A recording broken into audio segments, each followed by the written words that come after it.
안녕하세요. 자, 476페이지에 계약 강론이라고 하는 매매라고 하는 파트가 나옵니다. 그래서 우리가 이제 그 매매를 이제 진행하게 되는데요. 자, 매매다라고 하게 되면 계약은 당사자의 의사의 합의로, 자, 법률행위죠. 법률행위로 채권의 발생 사유죠. 그런데 이제 법률의 규정으로 부당이득, 사무관리, 불법행위 이런 어떤 법의 규정에 의한 채권의 발생 사유도 있긴 합니다. 이러한 이 계약의 총론적인 측면이 있고요. 계약의 성립과 청약과 승낙으로 성립하니까 청약과 승낙을 연구한다라고 생각해도 좋죠. 성립의 파트가 나오고요. 그리고 이제 계약의 공통적 효력이 나오고 있고요. 계약만의 독특한 서면 사유, 해제와 해지를 연구한 거죠, 우리가. 그런데 계약의 강론이라고 하는 파트를 지금 진행하려고 하는데, 강론은 14가지의 이름 있는 계약, 유명, 전형 계약, 널리 알려졌다는 게 아니라 이름 있다라고 하는 유명 전형계약이죠. 전형계약. 14가지에서 여행계약이 들어가면서 15가지의 전형계약이 되었습니다. 최근에 여행계약이 이제 민법에 또 강론에 들어갔거든요. 그 중에서 가장 유명한 매매입니다. 매매. 자, 그리고 이제 우리가 뭐 임대차, 매매 끝나면 임대차, 그리고 나머지 각종 계약. 사실 매매하고 임대차 정도가 시험에서 좀 나오고, 나머지는 시험에서 잘 출제가 잘 안 되는 영역으로 보셔도 좋습니다. 물론 매매하고 임대차는 이제 시험이 잘 나온다라고 말씀을 드릴 수가 있고요. 자, 매매라고 하는 것은 재산권의 이전 계약입니다. 이전. 재산권 이전 계약에는 매매도 있고 교환도 있고 증여도 3가지가 있습니다. 갑이라는 사람이 자신의 농장, 아파트를 을이라는 사람과 청약을 하고 승낙을 했을 때 청약이라는 사실, 승낙이라는 사실로 계약이라는 요건이 이루어졌는데, 매도인이라고 부르게 되면 재산권의 이전을 약속하고 대금해야 됩니다. 대금. 매매는 대금해야 되고, 대금은 금전에 한한다라고 합니다. 따라서 대금 지급을 약속했다면 이것을 매매 계약이다, 이렇게 말하는 겁니다. 재산권 이전을 약속했더니 재산권 이전을 약속하면 이것을 교환이라고 하고요.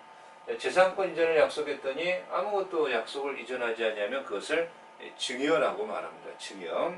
자, 그래서 매매 의의가 나오는데, 매매는 당사자 일방이 재산권을 상대방이 이전할 것을 약정하고 상대방이 그 대금, 요거 이제 금전에 한한다라고 평가합니다. 금전이 아니면 교환이 되는 거니까요. 자, 매매 의의 나오고 매매의 법률적 성질 나오는데, 청약과 승낙만으로 체결되는 낙성, 승낙이 있으면 성립한다, 이런 표현입니다. 그러나 이제 매매라는 주된 계약에 계약금 계약이 있다라고 하게 되면요, 그 계약금 계약이라고 하는 것은, 계약금은 뭐 매매가 보통 10%입니다. 계약금은 매매 대금이 1억이니까 계약금은 1,000만 원으로 합시다, 성립이 된 게 아닙니다. 그 계약금 계약은 그 계약금이 건네가야 성립되는, 그러니까 뭔가 이렇게 건네가야만 뭔가 그 물건의 인도가 필요하다, 요물, 반대말인데요. 민법 전반의 요물계약은 계약금 계약이 있고, 임대차 계약에 보증금 계약이 있고, 그리고 현상 광고, 누가 광고를 때리고 거기에 응모해서 이루어지는, 그리고 이제 대물변제가 있습니다. 4가지를 요물 계약이라고 평가내립니다. 이 계약 아니면 다 낙성입니다. 그리고 서로의 의무를 부담하는 쌍무이고, 서로의 대가적 출연을 하는 유상이고, 불효식 계약입니다. 이거는 이제 우리가 이렇게 매매에서 공식적으로 이렇게 표현할 수가 있죠. 그래서 그런 표현법 없이 나오고 있는 것이고요. 477페이지에 이 매매는 재산권 이전을 약속하게 됩니다. 재산권 이전을 약속하게 됩니다. 그렇죠? 부동산도 재산권이고 동산도 재산권이고 권리의 매매도 가능합니다. 근데 뒤에 가서 임대차 가게 되면 임대차는 권리 임대차가 허용되지 않습니다. 임대차는 부동산 동산에 국한됩니다. 그런 차이점이 있겠다라는 거고요.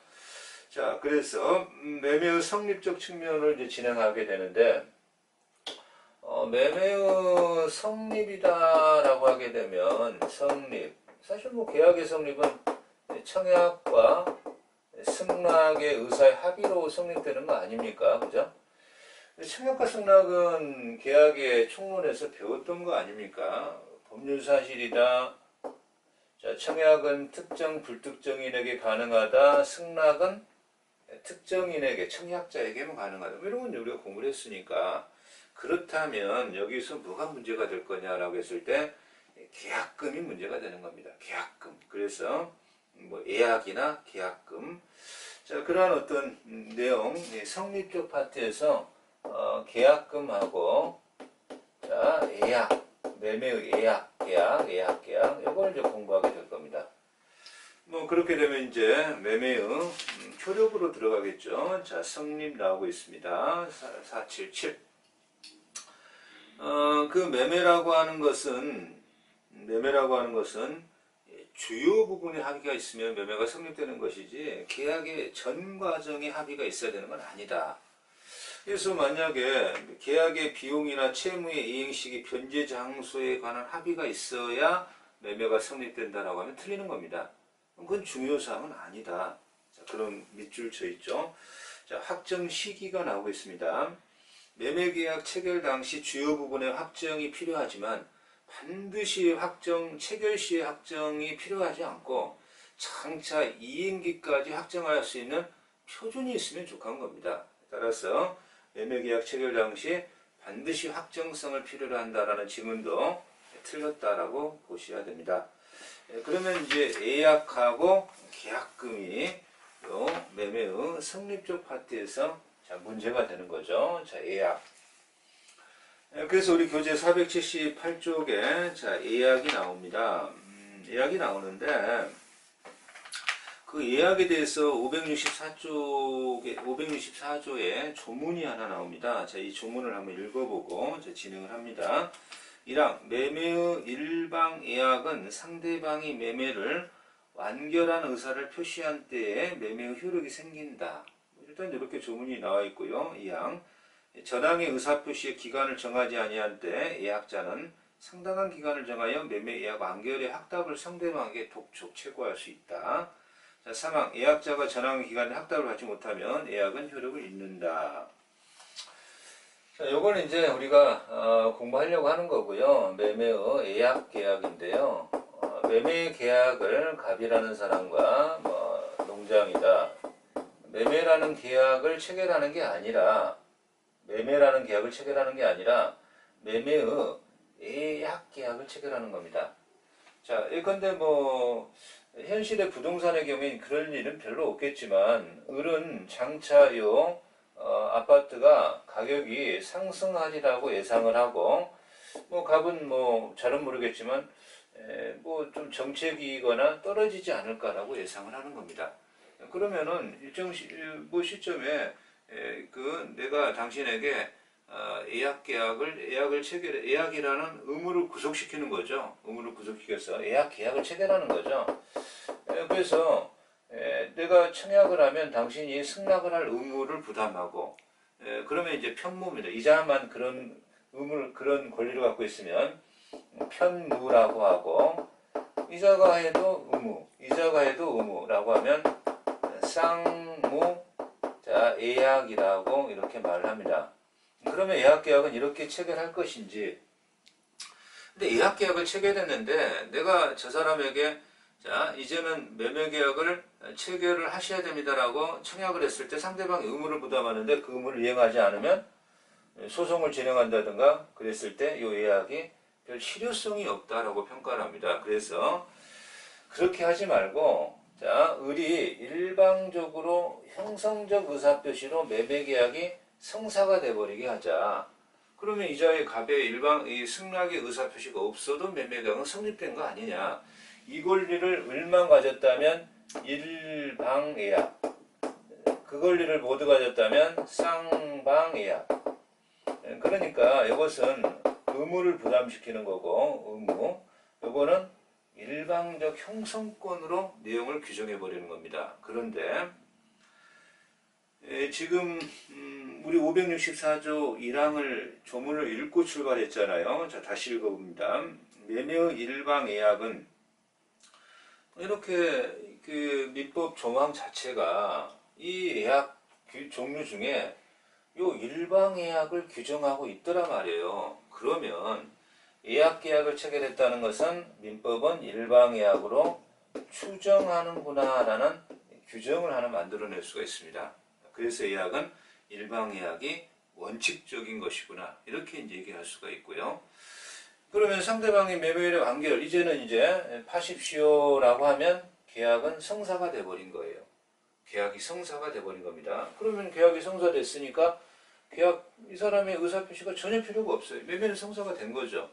그런데 대금 지급을 받기를 거절하면 뭐 이제 중도금, 잔금을 이제 공탁해버리고 대금 지급했으니까 이제 소재기에서 승소해서 단독으로 등기를 쳐버릴 수 있는 이런 어떤 예약계약인 거죠. 자, 그래서 이러한 개념적인 측면이 나오고 기능적 측면이 나오는데 의무를 부담하는 이러한 편무예약보다는 일방적 의사표시로 계약이 성사시켜버리는 이러한 계약으로 하는 것이 필요하다라고 말을 하고, 그런데 현실적으로 사실 이렇게 예약계약 체결해서 이렇게 하는 것은 부동산에서 별로 존재하지 않고, 사실은 을이 갑에게 돈을 빌려주고 자, 이 사람이 돈을 안 갚으면 이 부동산의 예약계약을 체결해서 일방예약으로 돈을 안 갚으니까 예약 완결권을 행사해가지고 성립으로 매매의 성립으로 몰아서 이 부동산의 이전 등기를 넘겨받기 위한 하나의 변칙적 담보로 사실은 현실에서 많이 이용한다는 얘기죠. 그리고 이 예약 완결권입니다. 이거 예약 완결권을 형성권이라고 했죠. 이것을 가등기해 놓는 어떤 편법으로 자, 사실은 이용하고 있다. 그래서 우리 478의 맨 밑에 민법은 예약에 대하여 원칙적으로 일방예약으로 추정한다라는 이 지문하나를 꼭 기억하시고, 자, 이제는 을이 완결권을 행사하는 이 권리 의의가 나오죠. 예약상 권리자가 상대방에 대하여 매매 완결의 의사표시할 수 있는 권리를 완결권이라고 하고, 그죠? 479페이지에 이 완결권을 자, 가등기에서 어떤 변칙적 담보로 이용하고 있다라고 하는 것이고, 그래서 이 사존속기간은 완결권은 형성권이니까, 자, 형성권은 뭐 원칙적으로 이제 완결을 할 것입니까? 라고 상대방의 입장이 답답하니까 최고할 수 있고, 최고했는데 아무런 말이 없으면 민법은 원칙적으로 거절로 봅니다.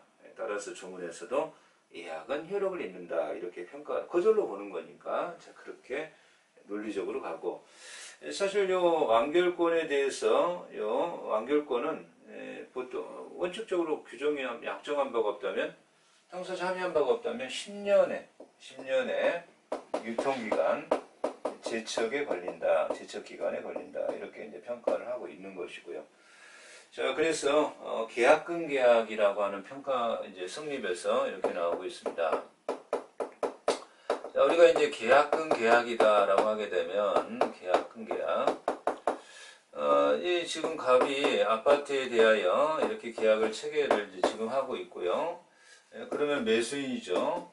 매도인이다 이렇게 말을 하는데, 보통은 뭐 그 10%의 대금료의 지급을 계약금을 지급하고요. 계약금, 중도금, 잔금의 요 순서의 과정을 밟게 됩니다. 그리고 계약금이 뭐냐 이 말이죠. 자, 매매라는 주된 계약의 종된 계약이다. 이렇게 평가 내리는 게 계약금 계약이에요. 주종 관계가 형성되게 되면 애가 무효면 무효고, 무효면 무효고, 무효라고 주가 무효는 아닌 거예요.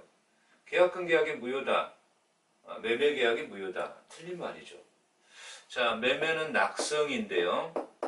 계약금 계약은 1,000만 원입니다 라고 했을 때 성립되는 게 아니라 1,000만 원이 지급되어야 합니다. 자, 요물 계약이다 이 말이죠. 요물 계약이다. 요물 계약입니다. 계약금 계약은. 자, 그 점에서 이제 특이하다. 그럼 계약금이 어떤 성격을 갖고 있느냐 이 말이죠. 너와 나 사이에 계약이 체결되었다는 증약의 힘, 증약의 힘, 뭐 이런 최소한의 힘이고 이건 뭐 다 구비되고 있고요. 그런데 계약금을 준 자는 이행의 착수전입니다. 이행의 착수전이라는 표현은 자기가 매수인이죠. 매수인이 중도금을 지급되면 착수고, 이게 착수고, 자기는 중도금이 안 줬어도 어떤 그 특약에 의해서 매도인이 등기 서류를 넘기면 이것도 착수로 봅니다. 전당, 이전에. 자, 계약금을 준 자는 교부자죠, 교부자. 법조문이 포기하고 해지하고, 받은 자는 매수인이죠. 자, 돌려주는 게 아니라 배액을 제공해야 됩니다. 배액을 제공하고 해제할 수 있는 일방적 해제죠. 그러니까 이것을 약정 해제권의 유보로 평가하고 있습니다. 자, 그래서 계약금은 해제권의 유보다 이렇게 평가 내리고, 자, 조문이 나오죠. 565조 1항 479의 1항 매매의 당사자 일방이 계약 당시에 금전 기타 물건을 계약금, 그러니까 매매의 대금은 반드시 금전이어야 되지만 계약금은 금전이 하나지 않는다는 표현이죠. 조문 자체가. 물건도 계약금이 되는 거구나. 자, 계약금이나 보증금적 명목으로도 뭐 계약금을 주면서 보증금이라고 말을 할 수도 있다는 얘기죠. 상대방이 교부한 때 당사자 간에 다른 약정이 뭐 이렇게 손해배상 애정금이라든가, 그러니까 이 손해배상금 애정이 되려면 계약금은 포기하고 뭐 그 위약하면 몰수하고 이런 어떤 것이 있을 때 해제권 유보보다 더 진행되는 이러한 손해배상 애정금으로 이제 평가할 수는 있을 겁니다. 약정이 없는 한 당사자 일방 이행에 착수할 때까지 전까지, 자, 교부자는 이를 포기하고 수령자는 배액을 상환하여 해제할 수 있다. 이는 약정 해제다. 이런 어떤 표현법이 됩니다. 자, 그래서 계약금의 의의가 나오고 있고요. 자, 480페이지로 넘어갑니다. 자, 그래서 480쪽에 계약금의 종류, 최소한의 힘, 증약금, 이건 뭐 다 있다라고 평가하고요. 자, 위약금의 효력은 몰수함이라는 특약 자체가 있어야만 가능한 거고요. 그냥 계약금을 걸었는데 몰수함이라는 말이 없다라고 한다면 위약금으로 평가하진 않고요. 위약금은 계약금의 최대한의 특약이 있어야, 몰수함이라는 특약이 있어야 되기 때문에 그러한 특약이 있을 때 위약금의 효력이 나온다, 이렇게 평가할 수 있고요. 보통은 해약금으로 이제 추정한다. 해약금으로 추정한다는 것은 계약의 착수 전에 교부자는 포기하고 받은 자는 배액 제공해서 해제할 수 있는 약정 해제권의 유보다, 이렇게 평가 내리게 됩니다. 자, 그 요물계약이고 매매의 종된 계약이고, 자, 이약계약금을 할 때는 몰수한다는 특약사항이 있어야 된다라는 거고요. 그죠? 자, 그건 이제 교재 480페이지에 나오고 있습니다. 자, 그래서 481페이지에 해약금으로 추정한다라는 이 조항, 이 내용. 자, 565조 1항 당사자 사이에 다른 약정이 없다면 명칭 여하를 불문하고 해약금으로 추정한다라고 평가하고요. 당사자 일방 이행에 착수할 때까지 교부자는 포기하고 수령자는 배액 상환에 해제할 수 있다. 따라서 매수인 입장에서 상대방이 뭐 등기서를 이전에 하게 되면 이제는 계약금에 의한 계약금에 의한 포기 해제는 인정이 안 되는 거예요. 그러니까 이제 그 약정해제하고 법정해제는 별도이기 때문에 채무불이행으로 가가지고 법정해제하겠다. 이건 이제 별도다. 이렇게 평가해야 되는 겁니다. 자, 482페이지에 니은번에 나오는데요. 수령자가 매도인이죠. 이제 그 계약을 해지하겠다, 계약 깨겠다, 계약금에 의한 계약을 깨겠다, 이행의 착수가 누구도 안 됐다. 그러면 자기는 배액을 제공해야 됩니다. 자, 계약금 계약이 요물 계약이니까 매도인이 있고, 매수인이 있죠. 자, 매수인은 계약금을 교부자죠. 교부자. 이자는 계약금을 포기하는데, 이자는 계약금으로 포기한다라고 할 때, 이 계약금을 뭔가 배액을 약정하고 그러면 안 된다는 거죠. 이자가 요물이었으니까 이자도 배액을 제공하고 배액을 약정하는 게 아니라 상대방은 배액을 약정하고 뭐 해지할 수 있다. 안 되는 거예요. 배액을 제공하고 요물이었으니까 요물처럼 같이 공평의 원리로 가라. 그런데 상대방이 요 배액을 수령하지 아니하면 공탁의 의무까지 있는 건지 그건 없다. 그건 없는 거다. 판례가 상대방이 이를 수령하지 않는 경우 공탁까지 할 필요는 없다라는 것이 판례의 태도입니다. 자, 또한 뭐 자신은 이행에 착수 안 했을지라도 상대방이 착수하면 착수라고 평가 내리는 것을 기억하시고요. 자, 요 계약금에 의한 해제죠. 뭐 교부자가 포기하고 해제한다. 계약금에 의한 해제라고 말할 수 있고요. 자, 그러면 이 계약금 해제도 소급표는 있습니다. 소급표. 법정 해제와 동일하게 소급표는 있고요. 그러나 아니 이행의 착수 전에 교부자는 포기하고 받은 자는 배액 제공이니까 무슨 원상회복이라고 하는 개념 자체가 성립될 수가 없다. 왜? 이행의 착수 전 단계니까. 자, 그리고 손해배상이라고 하는 개념도 생각할 수가 없다. 손해배상이라고 하는 개념도 생각할 수가 없다. 그래서 계약금에 의한 해제는 소급표는 있다. 이렇게 말하게 됩니다. 그런 표현법 없이 나오고 있죠. 자, 482페이지에 자, 그런 표현이 나오고 있습니다. 자, 그래서 483페이지에는 어차피 우리가 매매 효과를 보는 거니까요. 매매 계약 비용은 누가 부담할 거냐? 비용의 부담의 문제가 나옵니다. 그죠?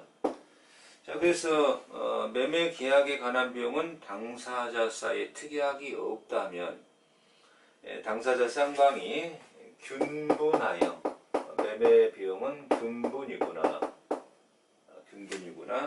분담한다. 그런데 매매 계약 비용에 있어서 분담의 맨 밑에 483의 맨 밑에 목적 토지의 측량 비용, 평가 비용, 계약서 작성 비용, 공정증서 작성 비용, 중개업자 이게 지금 균분인 거지. 등기 비용이다라고 하는 것은 전혀 다르다. 등기 비용. 요거는 계약 비용이 아니라 요건 변제 비용이다라고 하는 거예요. 변제 비용이다. 따라서 등기 비용은 계약 비용에 속하지 않고 관습이에요. 아직까지는 관습입니다. 이거는 매수인이 부담하는 것이 관습이다. 이렇게 평가 내립니다. 따라서 등기 이전 비용 하나 조심하시면 되겠고요. 자, 그래서 484 쪽에 한 장 넘어가니까 매매 효력에서 매도인의 의무, 재산권 이전 의무, 담보 책임 나오고 매수인의 의무, 대금 지급 의무, 목적물 수령 의무가 나옵니다. 그래서 이걸 이제 공부하러 들어가고 있는데 매도인이 있고 자, 매수인이 있다라고 할 때 사실 매도인은 재산권 이전 의무가 있죠. 재산권 이전 의무, 재산권 이전 의무가 있습니다. 이전 의무가 있고요. 매수인은 대금 지급 의무가 있죠. 대금 지급 의무가 있다라고 하는 것이고요. 매수인은 이제 대금 지급 의무가 있다. 대금은 금전에 한한다. 이렇게 평가했고요. 그런데 매수인이 과연 이 목적물 수령 의무가 재산권 이전할 때 목적물 수령 의무라고 하는 이것도 인정할 것이냐. 쌍무계약에서 신의 측에 입각해서 인정하겠다라고 하는 것이 학설의 견해입니다. 그런데 대금을 받았다. 그러면 매도인은 대금을 받았다. 이러한 대금을 헌돈 받든 새돈 받든 목적물을 거기에 맞는 것을 넘겨줘야 된다. 유상이다. 유상. 대가에 출연을 해야 된다. 대가에 출연을 해야 된다. 출연을 해야 된다. 이렇게 평가를 내립니다. 대가에 출연을 해야, 돈을 받았으니까 대가에 출연을 해야 되는데 뭔가 문제가 있는 목적물을 넘겨주면 대가 출연이라는 말을 유상으로 표현할 수가 있습니다. 여기에서 유상성, 매매 유상성에 비춰서 매도인이 부담하는 책임, 법이 정한 책임, 무과실 책임을 담보 책임이라고 합니다. 그래서 매도인이 담보 책임을 부담해야 되는 근거는 뭡니까? 라고 하면 매매계약의 유상성이. 돈 받았잖냐?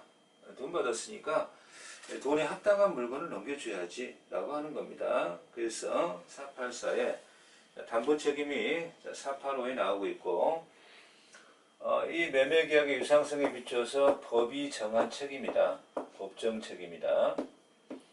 자, 매도인에게 과실이 있든 없든 책임지는 무과실 책임이다. 근데 우리 민법은 사실 이 담보 책임을 권리의 담보, 물건의 담보, 채권의 담보, 경매의 담보 네 가지로 규정을 하고는 있어요. 자, 그랬을 때에 이러한 이 물건의 담보에서 하자 담보라고도 표현하고 있는데 특정물과 불특정물, 불특정물의 매매가 불특정물이 특정되면 불특정물도 여전히 담보 책임을 불특정물도 이제 하자 담보 책임을 물건 담보 책임을 규정하고 있는 어떤 편제를 취하고 있습니다.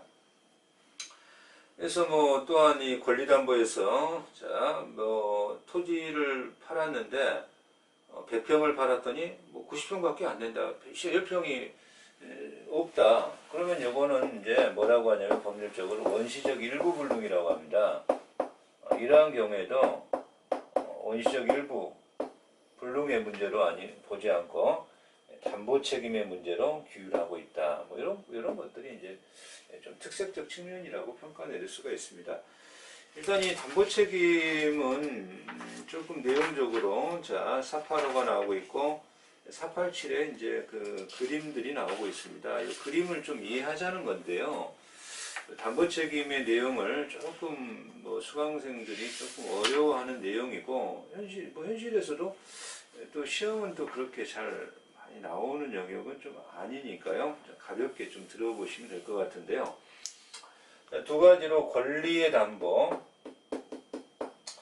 물건의 담보 이렇게 두 가지로 나누고 있고 이것을 추탈 담보, 이것을 하자 담보 이렇게 규정하고 채권의 담보, 경매의 담보 이렇게 편제는 취하고 있습니다. 자, 그래서 이제 내용이 이제 첫 번째 나오고 있는데 갑이 지금 농장을 을하고 이렇게 계약을 체결했습니다. 매도했고 매수했어요. 그죠? 그 사례가 나오는데 아니 그 갑의 농장이 아니라는 거예요. 이 농장이 A의 농장이 A. 그 남의 농장에 매매 계약을 체결한 거예요. 그런데 타인의 물건에 대한 처분 행위는 무효지만 타인의 물건에 대해서 이렇게 채권 계약 자체는 무효가 아니라 유효이고요.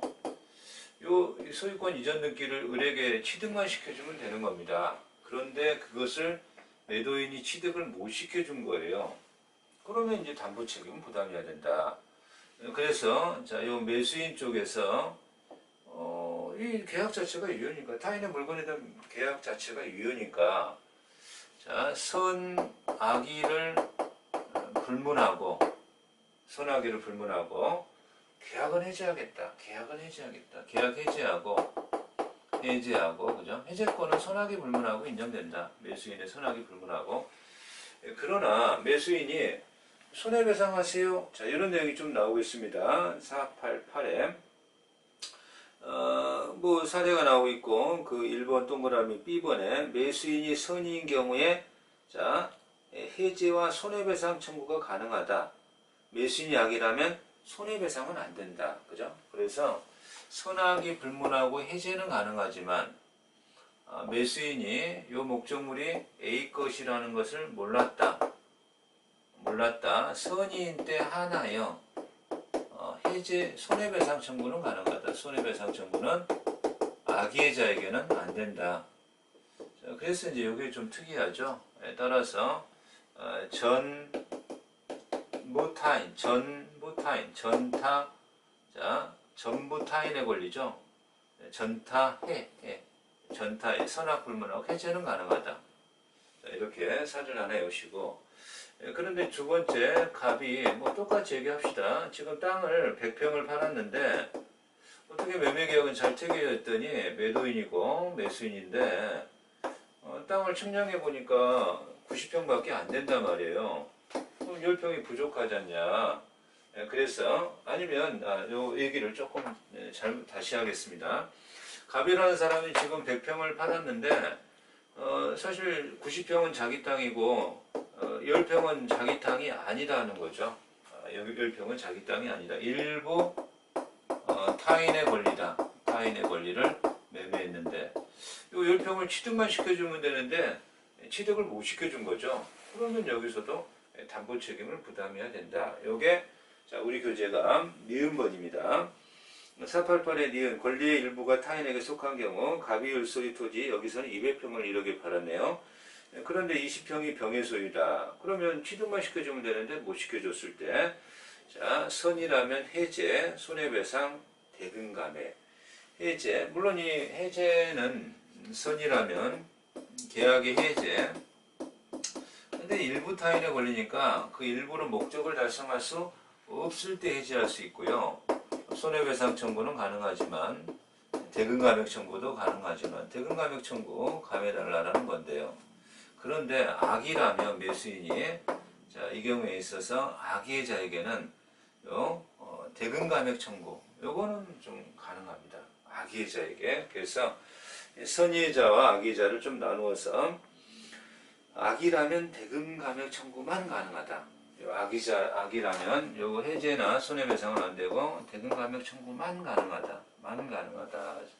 자, 요거 차원이 조금 내용이 자, 기억하시고요. 그런데 권리가 부족하거나 제한을 받는다라고 하는 것은 아예 이제 수량이 부족하다. 일부 타인의 권리가 아니라 100평을 사는데 10평이 부족하다. 뭐 또는 뭐 이 경우에 거기에 대해서 영익적 어떤 제한을 받고 있다라고 한다면 이 경우에 악의자에게는 어떤 담보 책임도 인정되지 않습니다. 뭐 지금 아파트 뭐 땅을 매매했는데 그 땅에 있어야 될 지역권이 없다든가 뭐 타인의 전세권, 지상권에 제한을 받는다든가 그랬을 때 선의자에 한해서 489에 해제와 손해배상 자, 이 경우에 가능하다. 수량 지정 매매 자, 이렇게 평가할 수 있고요. 악의자에게 인정되지 않는다. 이 사실만 좀 기억하시면 되겠고요. 자, 한 장 넘어가서 490페이지 자, 490페이지 뭔가 지금 요 아파트를 매입했습니다. 갑이 을로부터 아파트를 매입했는데 매도하고 매수했는데 여기에 저당권이 설정되어 있습니다. 그러면 매수인이 저당권을 안고 살 수 있고 안고 안 살 수도 있습니다. 안고 안 산 거예요. 이 저당권은 갑이 중도금을 받아가지고 말소시켜주기로 특약 조건을 걸었던 거예요. 근데 말소를 안 했기 때문에 이 저당권이 경매로 을의 소유권이 상실되거나 소유권이 상실될 염려가 있으니까 출제를 한 거예요. 그러면 을은 갑에게 자, 선악불문하고 담보 책임을 추궁할 수 있고, 물건 저희가 말소하게 된데 말소 안 했으니까 그때는 선하기의 담보 책임의 차이는 없다라고 보는 겁니다. 자, 그러면 우리가 490페이지에 물건의 하자에 대한 담보 책임은 다음 강으로 넘겨서 하자의 담보 책임과 임대차 이 정도는 다음 강으로 넘겨서 진행하는 편제를 취하겠습니다. 수고하셨습니다.